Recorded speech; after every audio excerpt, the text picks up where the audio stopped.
Rappelez-nous votre nom. Jean-Claude Van Damme. On s'en souviendra.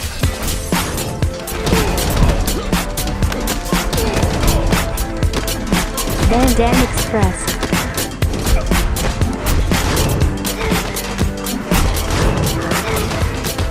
Van Damme Express. Salut tout le monde, vous écoutez Van Damme Express, le podcast qui regarde tous les films de Jean-Claude Van Damme et qui les classe les uns par rapport aux autres. Aujourd'hui, épisode numéro 20, anniversaire, j'ai regardé un film emblématique de la carrière de Jean-Claude Van Damme et que je n'avais jamais vu. Il s'agit de Bloodsport, sorti en 1988 et produit par la Canon International, et qui est le premier premier grand succès de Jean-Claude Van Damme, en tout cas le premier où il est tête d'affiche avec son nom en gros. Et c'est un film qui aura une belle carrière d'abord en vidéo et ensuite qui va sortir au cinéma, qui va devenir relativement culte dans le milieu des amateurs de films d'action, films d'arts martiaux, et qui va propulser Jean-Claude Van Damme sur le devant de la scène. Alors, c'est un film qui a une belle histoire. Bon, d'abord, il est produit par la Canon, une société de production qui va produire énormément de films dans les années 70-80 et qui va faire des grands succès populaires. Donc, par exemple, Life Force, Missing in Action, Superman 4, qui fera des films à plutôt faible budget. Je parle de Superman 4, c'est clair que là on est dans la descente aux enfers de la série, mais il y a aussi quelques films cultes qui ont été produits par cette société qui va aussi faire des découvertes en termes de talent. Donc je pense notamment à Night of the Living Dead, donc La Nuit des Morts Vivants, qui va lancer la carrière de Romero et qui est un film complètement culte. Je pense aussi à Runaway Train, qui est vraiment un film efficace, et Cobra, donc avec Stallone, qui est caractéristique du style qui reste très artisanal, mais qui marque et qui est encore connu aujourd'hui, qu'on n'a pas oublié. Alors comment est né ce Bloodsport et comment Van Damme est arrivé là? Bon, il l'a raconté régulièrement, hein. Il faisait des petits boulots, il suivait, notamment il avait quelques contacts comme Chuck Norris, et puis il suivait les grands producteurs de cinéma pour essayer à la sortie des studios, pour essayer de les draguer en fait, et puis d'essayer de trouver un rôle. Et il va tomber sur Mir-Haim Golan, donc un des patrons de Canon. Alors quand je suis arrivé dans l'office de Menahem, j'étais bloqué, je ne sais plus quoi dire. Et pourtant j'avais ramé pendant 6 ans. Alors j'ai vu 2 chaises, j'ai écarté les chaises, j'ai fait un grand écart entre 2 chaises, il a fait comme ça. Moi j'ai enlevé la chemise, j'ai montré les muscles. À l'époque c'était les années 80, donc on était beaucoup sur le visual.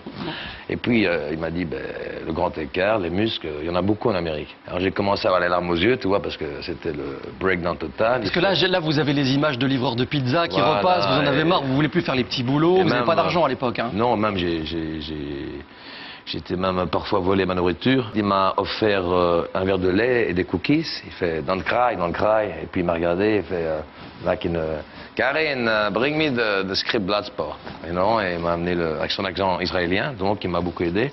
Et il m'a donné ce film. Et il m'a dit on va le tourner en Amérique. Tu as une carte verte? Je dis mais bien sûr.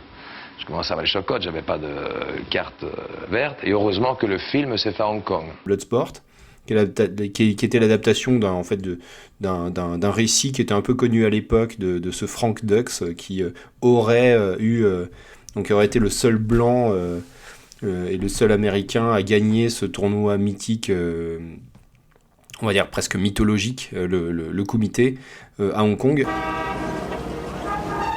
C'est la première fois que vous venez à Hong Kong? Vous êtes là pour le Kumité, je suis sûre. Le Kumité? C'est quoi le Kumité? Allez, à d'autres. Je sais qu'il faut garder le plus grand secret sur la compétition qui doit avoir lieu ici cette semaine. Je dois dire que Hong Kong est une ville très attrayante. J'ai eu quelques informations à propos de votre compétition. Alors, rappelez-vous, c'est du full contact. Il y a 3 façons de gagner. Soit vous mettez l'adversaire KO, soit il abandonne et doit crier « maté », ça veut dire « j'abandonne », soit vous arrivez à l'éjecter de l'aire de combat. C'est du gâteau, ça. Alors c'est un tournage à 1,5 million de dollars, donc quand même pas. Enfin c'est un tout petit budget en considérant qu'il a été tourné largement en Asie, à Hong Kong. Et donc il a été réalisé par Newt Arnold, alors un réalisateur qui n'a pas fait grand chose en tant que réalisateur principal, mais qui a déjà une belle carrière d'assistant réalisateur, et tout au long de sa carrière, vous pouvez aller voir sa fiche, il a une carrière très impressionnante où il a été assistant réalisateur sur des secondes équipes, ou en assistant réalisateur sur des chefs-d'œuvre, des grands films. Je vais vous citer Le Parrain 2, 12 hommes en colère, Blade Runner, Les Goonies, etc. Donc, quelqu'un qui connaît très bien le cinéma et qui a quand même un certain œil. Donc c'est un film qui aura un casting plutôt intéressant tout de même, hein, avec Bolo Yeung qui est à l'époque une star du cinéma donc dans les années 70. Il a tourné énormément de films complètement fauchés en Asie, mais il est connu, hein, il est reconnu pour ses compétences martiales. On reverra après dans Double Impact avec Van Damme. Aussi Donald Gibb, qui est un acteur de série, Forest Whitaker, qui a déjà une très grosse carrière dans les années... donc là on est en 88, dans les années 80, il a déjà tourné avec Scorsese, avec Oliver Stone sur Platoon, Good Morning Vietnam. Il a déjà une carrière puis qui va continuer. Après il va être très célèbre avec Ghost Dog. Il va filmer environ 30 films par an, pas de gros rôles, mais on va le retrouver notamment dans Rogue One, donc il a pignon sur rue. On a aussi Michel Kissy, donc qu'on connaît bien ici, hein, qui est un ami de Van Damme qui l'a ramené avec lui aux États-Unis et qui va jouer Swan Paredes, qui jouera Tong Po dans le film suivant. Et dans le rôle féminin, Léa Ayres, donc qui joue principalement dans des séries, beaucoup de séries, Walker Texas Ranger, La Croisière s'amuse, L'île Fantastique, 21 Jump Street, a joué dans toutes les grosses séries en fait des années 70-80. Alors, un film qui va être tourné à Hong Kong et qui a ça de particulier, et quelque chose qui est très intéressant dans le film, c'est qu'il est tourné à Kowloon Wall City, qui est la grande ville en fait qui était l'enclave chinoise à Hong Kong. Il y a une ville qui avait une densité absolument démentielle, des rues qui ne voyaient pas le ciel, hein, qui ne voyaient pas le jour, et où il y avait 1,9 million d'habitants au kilomètre carré. Imaginez ça, vous pouvez aller regarder des images, c'est absolument impressionnant. Elle a été détruite donc en 92, donc là on est quelques années avant, et c'est un des rares films qui a été tourné dans Kowloon Wall City.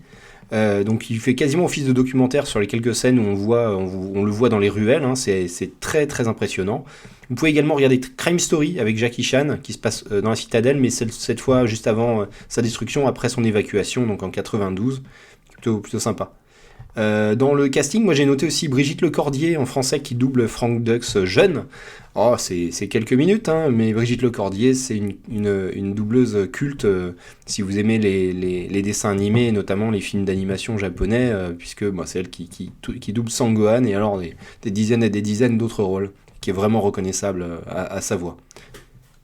Donc le film raconte les aventures de Frank Dux qui déserte l'armée aux États-Unis pour aller participer au Kumité. En fait, il a été aux États-Unis pris sous l'aile de la famille Tanaka. Au tout début du film, il y a un flashback. Il a vraiment un look, une tête d'abruti. Et avec ses deux amis, ils pénètrent dans la maison des Tanaka pour voler des choses.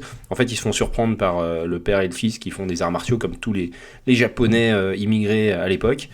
Ils se font tataner, mais le personnage de Frank Dux, donc Van Damme, il bouge pas, il réagit à peine, et le père décide qu'il a des réflexes et une attitude de guerrier, donc il va lui apprendre les arts martiaux, et il va l'entraîner.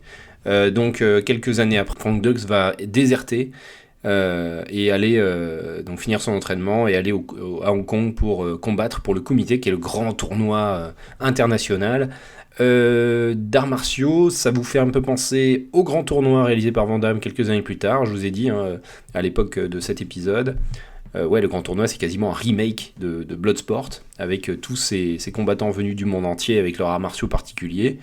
Voilà, avec un côté film d'aventure pour le grand tournoi que n'a pas Bloodsport. Bloodsport, c'est un pur film de tournoi. Donc Frank Dux arrive dans l'hôtel où logent tous les étrangers qui vont participer au comité. Les autres, on les voit pas, on voit le saoudien, on voit l'américain, voilà. Et il y a un chinois qui va les guider, qui va faire office de traducteur. Et il y en a aussi une blonde, une journaliste, donc jouée par Léa Ayres. On va évacuer tout de suite le personnage féminin. Il est exactement le même que dans le grand tournoi, c'est-à-dire que c'est une journaliste potiche, c'est Barbie reporter, qui donc va se faire draguer par... le saoudien va vouloir l'emmener dans sa chambre, et il va être sauvé par Frank Dux, et finalement Elle va le mettre dans son lit pour pouvoir accéder au comité, mais bon... Oh, le comité risque d'avoir lieu plus tôt que prévu. Non, surtout du calme, je suis pas là, d'accord? La fille monte avec moi, un point c'est tout. Ah non, ça il n'en est pas question. Réfléchissez une seconde. Si on se bat tous les deux, on n'aura plus qu'à dire adieu au comité. Elle en vaut pas le coup. On peut sûrement s'arranger autrement. On n'a qu'à parier. C'est quoi ton pari? Je vous donne ceci. Si j'arrive à la rattraper avant que vous fermiez la main, je gagne la fille. Si je rate mon coup, je vous la laisse. Finalement, il y aura une romance avec elle. Je vous spoil la fin, il s'en va en avion et il la laisse sur place en lui faisant un clin d'œil. Absolument magnifique, mais une présence féminine extrêmement ténue et pas forcément inspirée. Après, c'est un film de tournoi avec quelques personnages quand même assez marquants. Il y a toute une ribambelle de Chinois lambda qui se battent avec du kung-fu. Bon, c'est plutôt virtuose, plutôt bien filmé, mais ils n'ont pas de caractère très marqué. On a son pote américain un peu bourrin, barbu, qui pète des crânes, qui va être un peu son copain. Bon, ça commence par une scène où on le voit avec son humour beauf et lourdingue draguer quelqu'un dans le bus. Et finalement, ils vont jouer ensemble aux jeux vidéo dans l'hôtel. Ils jouent d'ailleurs à Karate Champ, un vieux jeu d'arcade où Van Damme va lui mettre une pâtée. Et ils vont devenir amis et ils vont se supporter l'un l'autre. Donc il va y avoir 3 jours de tournoi, il va y avoir quelques protagonistes quand même assez importants, avec toujours donc Chong Li joué par Bolo Yeung, qui est le gros méchant, qui tue même un protagoniste pendant le combat, gratuitement. Qu'est-ce qui se passe? C'est Chong Li, le tenant du titre. Il n'a encore jamais été battu. C'est lui qui détient tous les records, même celui du plus rapide KO. Il a tué un type au dernier comité. Ouais, j'étais là, il lui a carrément brisé la nuque. Pauvre mec est mort sur le coup. Et Chong Li l'a regardé crever en se marrant. Frank Dux va éliminer assez facilement ses adversaires. Successivement, il y a Joao Gamez, il y a Pumola et Paco, qui sont les combattants les plus compétents. Il va arriver en finale contre Chong Li qui lui va éliminer son pote Ray Jackson, le gros beauf, et arriver à battre en demi-finale Chuan Ip Mung, qui est aussi un combat qui va légèrement le faire souffrir, mais pas tant que ça, et arrive la grande finale attendue, qui est un combat vraiment, vraiment virtuose, avec finalement Frank Dux qui a vraiment le dessus, et Chong Li doit tricher, mais flashback, il lui met de la poudre dans les yeux, et flashback, pas de chance pour Chong Li, Frank Dux s'était entraîné à se battre avec un bandeau sur les yeux, donc ça lui permettra de gagner le tournoi. Voilà pour globalement ce qui se passe dans le film. Bien joué. Mais une brique ne rend jamais les coups. Bon, pour revenir sur l'histoire du film, le premier montage il convainc pas du tout. Quand ils ont fini de le tourner, il y a un premier montage qui est fait par l'équipe et la production est complètement désœuvrée, le film est une catastrophe. Ils s'apprêtent à jeter les bandes à la poubelle et Van Damme leur dit écoutez, laissez-moi retourner quelques scènes, on va plutôt l'axer sur l'action, sur la mise en scène des coups, et je vais vous faire un nouveau montage. Et c'est ce qu'il va faire, il va prendre en main... sur quelques jours, il va retourner quelques scènes, il va prendre en main le montage, lui qui est complètement novice dans le cinéma, et le succès sera là, sur la sortie en vidéo. C'est devenu un film culte très rapidement, qui va après, par la force des choses, ressortir au ciné. Voilà, il y aura toutes des suites, Bloodsport 2 avec Pat Morita, Pat Morita c'est Miyagi dans Karate Kid, qui sont complètement oubliables. Il n'y aura plus Jean-Claude Van Damme. Mais Bloodsport le premier, lui, il est resté à la postérité. Alors tout Jean-Claude Van Damme est ici. On a 11 grands écarts faciaux, avec notamment des scènes cultes qui auraient été reprises dans des parodies des Inconnus. Alors quand on arrive dans les parodies des Inconnus comme ça, je pense aux 2 parodies sur Van Damme, avec les liaisons vachement dangereuses, et puis celle sur Valjean. Jean-Claude Van Damme dans le rôle de Valmont. Monsieur, qui dois-je annoncer? S'il est vrai que j'ai pu croire un instant que vous fussiez un gentilhomme, et si votre orgueil autant que votre audace n'avait d'égal que votre galanterie... Je t'emmerde, Merteuil, et tu vas me le payer. Ne laisse jamais la haine obscurcir la raison première de ton cœur.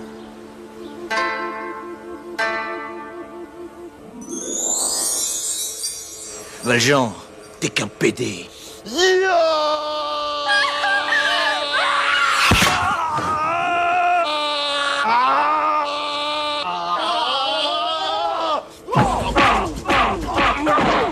Voilà, avec quelques postures, quelques scènes qui sont reprises directement de Bloodsport et d'autres. Donc voilà, iconique, vraiment. Il est beau comme jamais à cette époque, il a tout ce qu'il faut là où il faut, et il joue de façon assez sobre, donc pour un premier film, il est plutôt crédible, et martialement, il envoie plutôt du steak. Il a détenu aussi, je pense à son Marcel noir échancré, des choses qu'on reverra avec son pantalon à pince, c'est Santiago, qu'on reverra dans d'autres films, et qui marque les esprits, voilà, avec juste ce film qui est très simple, qui est juste un film de tournoi, quand même assez violent, avec des coups portés vraiment crédibles, une mise en scène simple et efficace. Il a là un film iconique, quasiment générationnel. Alors quand même un film inscrit dans son époque, parce qu'on montre les muscles, des corps huilés, on a des représentations de certains pays, je pense à l'Africain, alors je vous ai parlé dans le grand tournoi de l'Africain, où c'était déjà scandaleux. Alors là, l'Africain, il s'entraîne au début du film en cassant des noix de coco sur des arbres, et après il se déplace comme un singe dans ses combats. Bon, je vous fais pas il n'y a pas de suspense, il se fait battre assez rapidement dans le tournoi aussi, mais vraiment un film qui est dans son jus, même sur la représentation des relations hommes-femmes, ça c'est toujours assez passionnant, et c'est un film où on peut pas vraiment le blâmer là-dessus, quoi. D'où ils sortent ces deux zèbres en costard? Tais-toi, pignouf, on t'a rien demandé, t'as compris? Toi le chimpanzé, remonte dans ton cocotier. Iconique aussi parce qu'on a l'archétype du personnage vandamien qui est honnête, qui aura une parole en or, il va donner sa parole aux flics qui le poursuivent parce qu'il a déserté, il y a des flics américains qui le suivent pendant tout le film, il va leur donner sa parole de venir les voir après le tournoi, ce qu'il va faire, et il va gagner le cœur du public aussi parce que Chong-Li en face, il tue ses adversaires, il est sans pitié, alors que Frank Dux, lui, il se bat avec honneur, voilà. Je pense que c'est des valeurs qui sont partagées par pas mal de gens qui font des arts martiaux en Europe, aux États-Unis, en Occident en tout cas. Tu l'as éjecté de la plateforme, je parie. Mieux que ça. C'est-à-dire? Il lui a fait dire mater. T'es un géant, Frankie. Mais t'en reposes pas sur tes lauriers, mon grand, il se pourrait que tu te retrouves en face de moi dans 5 piges. Compte sur moi. Il n'y a pas à dire, vous êtes complètement malade. C'est aussi pour moi une des raisons du gros succès du film. Enfin, je vais revenir sur la véracité de l'histoire de Frank Dux. Frank Dux aura beaucoup pipoté donc sa carrière militaire, avec des médailles, des choses qui n'existent absolument pas du tout dans sa carrière militaire. Et concernant sa victoire au comité, il n'y a pas de témoin, il y a personne qui peut contredire, donc c'est passé du stade légendaire à une époque où il n'y avait pas internet, donc pour vérifier des faits, pour enregistrer des choses, lui il y avait juste son retour de Hong Kong avec son histoire absolument dingue et peut-être beaucoup de talent pour la raconter. Il est très probable que ça soit également complètement pipoté, et il parle notamment de choses qui mettent la puce à l'oreille, avec notamment le fait que le comité soit un tournoi qui dure 60 tours. 60 tours, ça fait environ 1000 trillards de participants, donc en fait c'est absolument pas raisonnable. Ce qui est assez marrant quand il y a quelques petits cartons à la fin du film qui donnent des faits et qui indiquent la vérité et la fin de la vie de Frank Dux, et ça c'est assez fun de voir un film d'action qui est quand même assez fantasque. Donc être vendu comme adapté de faits réels. De 1975 à 1980, Frank Dux a livré 329 combats. Il s'est retiré invaincu avec le titre de champion du monde de full contact, catégorie poids lourd.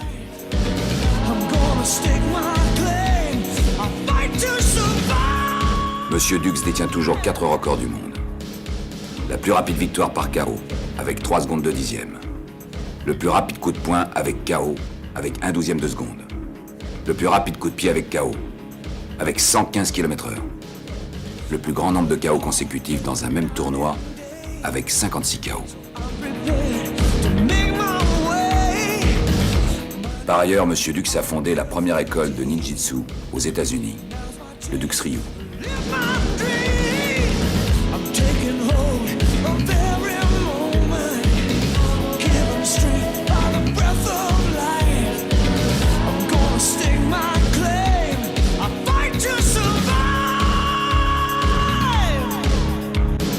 Qu'est-ce que j'ai pensé du film ? Alors, artistiquement, c'est pas un chef-d'œuvre. On est vraiment dans une mise en scène fonctionnelle, qui pour un film fauché comme ça a vraiment de la gueule. Là, je trouve la lumière, la photo est chouette quand même. Il y a des images de Hong Kong, je vous ai dit, de Kowloon Wall City qui sont quand même assez impressionnantes. Après, bon, c'est un peu plan-plan. Je pense que le film doit beaucoup au montage, qui est plutôt dynamique et qui met plutôt en lumière les combattants et leur art martial. Je lui ai mis un 5 en note artistique, la moyenne, donc exactement à la hauteur de Kickboxer. Il fait pas mieux Kickboxer, c'est à peu près le même trip. Au niveau de la bagarre, c'est un clair 8. Alors, on peut dire... je viens de faire l'éloge pendant tout le film de sa qualité sur les arts martiaux et la bagarre.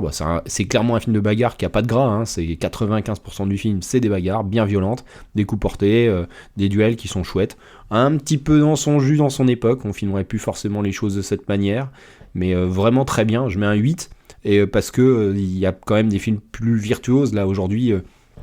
Il y a Chasse à l'homme, qui a des chouettes scènes bagarres et une mise en scène sur les scènes d'action qui est plus virtuose que ça. Il est au niveau de Kickboxer. Bonus Jean-Claude Van Damme, c'est un +2. C'est clairement un film porté par Van Damme. On le remplace par un acteur lambda, on n'a absolument pas le même résultat. Il est super investi. C'est le film iconique qui va lancer sa carrière. Derrière, il va faire Kickboxer qui va complètement asseoir le truc, qui est vraiment un film dans la même veine. Donc Kickboxer, avec d'autres choses. Ça fait un total de 8,5. On est ex-aequo, on est dans le carré de tête ex-aequo avec Chasse à l'homme, ex-aequo avec Kickboxer, avec JCVD. Et donc il faut tout de même le départager et je vais le placer en 3e position. Donc derrière Chasse à l'homme et Kickboxer, devant JCVD. Pourquoi ? Parce que c'est un film assez équivalent à Kickboxer, et pour autant je trouve qu'il y a un peu plus de choses dans Kickboxer au niveau du scénario. On a un peu plus un esprit d'aventure, des personnages un petit peu plus développés tout de même, toujours cet esprit de tournoi. Je trouve la rivalité un peu mieux écrite également dans Kickboxer. Voilà, et pour autant je trouve plus iconique que JCVD, qui reste vraiment un super film. Voilà pourquoi sa 3e place, mais on est dans les très bons films si vous voulez voir du très bon Jean-Claude Van Damme sans vous ennuyer. Alors c'est pareil, 1h25 je crois de film, c'est réduit, c'est bien efficace. Bloodsport, c'est vraiment un must-see, allez-y, c'est de la bonne. Allez, tape ici. Ouais. Allez.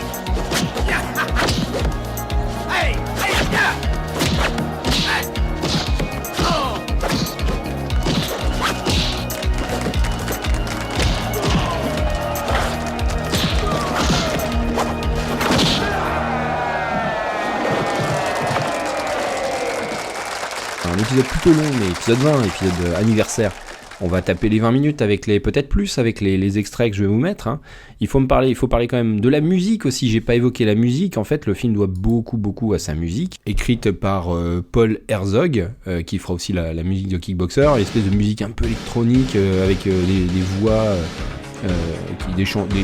Un style de chanson qu'on peut retrouver un petit peu dans les Rocky et qui illustre extrêmement bien les combats. C'est vraiment une musique très efficace et très réussie. Voilà, un petit message également à mes amis du Burkina Faso, puisque vous êtes nombreux là-bas à écouter Van Damme Express, qui est positionné selon le rapport Apple Podcast, numéro 1 dans la catégorie Film TV, Film Review. Et numéro 11, donc sur tous les podcasts que vous devez être des gros fans de Jean-Claude Van Damme là-bas au Burkina. Vous avez de bon goût. En tout cas, j'espère que vous continuerez à apprécier ce que je vous propose. Il nous reste, je pense, une bonne année de films à revoir ensemble tous les 15 jours. Et moi, je vous retrouve donc pour cette prochaine échéance. Pour un film post-année 2000 que j'avais déjà vu, je vais revoir pour l'occasion, on va voir si je le vois à la hausse ou si c'est un film dont j'avais de bons souvenirs. Voilà, je vous salue tous, à bientôt, portez-vous bien, salut!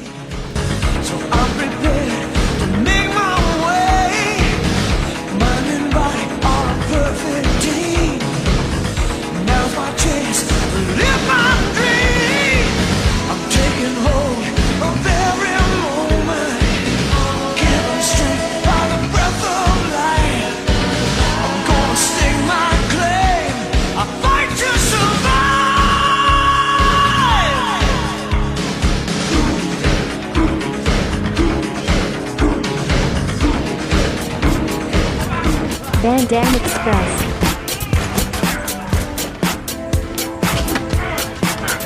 Van Damme Express. Van Damme Express.